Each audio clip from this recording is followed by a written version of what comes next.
do you calm your dog's overexcited brain? Watch this video. Okay, now, you're gonna come in. Come on in. Rain. Yep, close the door. Rain. Rain. What's this? Easy. Easy. So sometimes when you have a dog that is this over the top excitement, I'm not sharing affection, I'm trying to calm the moment. I actually have food. Hey, Rain. I have food, trying to calm her brain, just slow her down. She's on my pinch collar. Rain. Rain. Rain. Okay. Easy. Sit. Sit. She doesn't care about the food now. Rain. Rain. I'm just gonna grab this. Easy. Put the collar on. There we go. That actually went better than it's ever been. So this is the deal. Training doesn't begin out in the field when we get there. Training begins when we come in. She is so over the top with an anxious brain that she doesn't know how to be at all. So this right here is actually really good. I've been working this dog for about a week and a half, and then I decided to share it with you. But one of the things that you hear me talk about is getting a dog from point A to point B. I'm not gonna take her in that state of mind, allow that state of mind all the way out into the field, and then start to try to train her. Calming the brain and creating structure starts right here. So a lot of times I'll use food in this with her because it just helps the brain focus a little bit, and this is getting better. But it doesn't last. She starts to spit the food out, and now is just anxious. So I wanted to show how I get her from point A to point B, and give you some insight of how you can make a difference with your own dog that wants to come out of the vehicle too excited, wants to get in the car too excited, wants to get through the door to go for a walk. When your dog is overexcited trying to get where they want to be because of the anticipation of the excitement of that activity, it's very, very important to have a calm brain along the way. So therefore, your dog learns being calm gets me what I want, not screaming, jumping, pulling to the activity. So I want to show you this. So I'm going to go ahead and approach, and we're going to wait before we go through each doorway. So go ahead and back up. We want calm before we go through the doorway. She's already being better. Easy. Sit, sit, sit, sit, sit. I want her to relax with a calm brain right here. And then when I start walking, all of this is internal. The body has to drain what the brain is doing. So the anticipation of getting where she wants to go is what is creating all of this. And it was created at home, and now we're here to fix it. This is way better than the other day. So now, if while I'm walking, I allow the whining and the pulling, which she's already doing better, I'm gonna tap her back. I want her to be more calm. I'm gonna back her up. Come on. I'm gonna go, and I'm just gonna work the brain and back and forth to just get her calm at my side.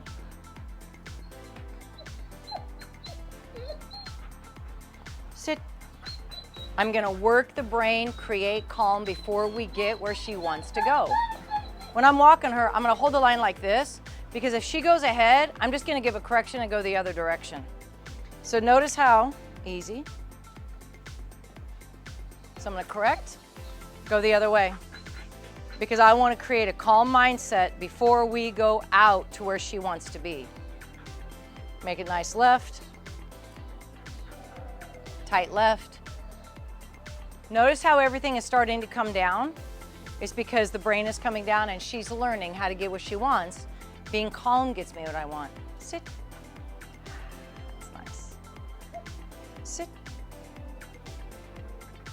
So, do you see what affection does? I go to touch her because she did a nice sit. I want to share affection. But see how it heightens her? She gets all excited, so I'm not going to sit. Have her sit.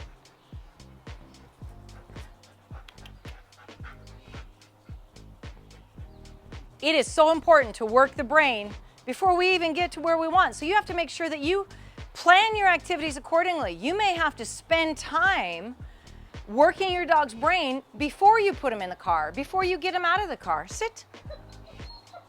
Before you get him in the car, before you get him out of the car, before you go for that walk. If your dog is acting like that before they even go outside for a walk, How are you gonna have control outside if you don't have control inside? So this is where we work the brain. And so many of my clients, especially if they have aggressive dogs on leash, once we've trained them, the dogs are doing amazing. They're not showing dog aggression, they're calm at our side, they're neutral, they're non-reactive. And then months go by, and in between the down command, in between the here command, different things like that, an anxious brain gets allowed through a lack of knowledge between activities, and then this is what they have to manage once they get out into public, and it ends up becoming a challenge for them. Hey, come on. So this is the mindset you have to create before you get to the next thing. I'm gonna go to the gate. Go ahead and go through there. Sit.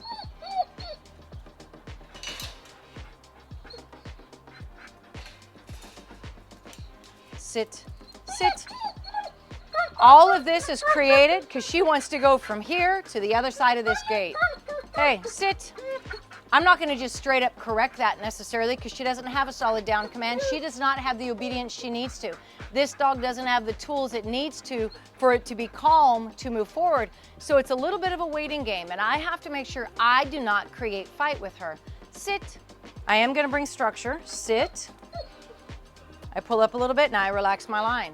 Once she's calm, now I'm gonna walk through. So now she's quiet. We're gonna go ahead and walk forward. This is where she wanted to be in the first place. You'll notice she's being pretty decent. This is the best she has ever done. This is absolutely the best she's ever done. What she wants to do is go in the field and work her here command and run in the grass, but we aren't gonna go there until this is good. Anytime we stop, sit, sit, sit, sit. Anytime we stop, her brain engages, and that's one of the reasons we get this whining. If you'll notice, once we start walking, often she starts to be quiet because the body has to drain what the brain is doing. So we have a nice loose line here, but I want you to watch something. Very likely, the minute I stop, she's going to become vocal because her feet have stopped and the body has to drain what the brain is doing. Sit. I don't know if you can hear her whining. Sit. Can you hear her? She doesn't know how to be still. Her brain is so busy. She doesn't know how to be still. So we're going to walk. I wish I had filmed her right when she came in so you could have seen unbelievably how anxious, how vocal, the jumping, the clawing she was. Sit.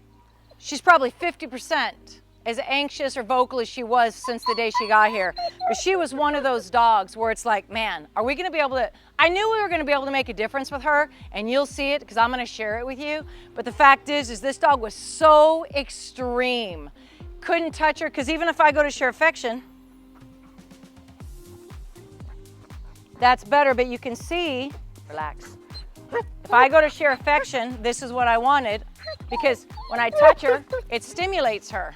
I only did that to show you what it does. So that's where food might be good, which I've used, or I just let her be. Sit. I'm gonna walk again. So with this dog, less is more. I'm not gonna overstimulate her. I'm not gonna talk a lot. I'm gonna be very calm. I'm gonna be very clear. The reward, the safety is in the obedience, and we're just gonna let her slowly sit. Start to calm, start to settle as we implement the down command and structure to calm her brain because she has a long ways to go. But I wanna share it with you, and hopefully you gain some value out of this today. Till the next lesson, we just thank you so much for listening. We hope you gained some value. And again, your dog will never be what you want him to be until you're the leader they need you to be. And we just thank you for your time, and we'll see you next time.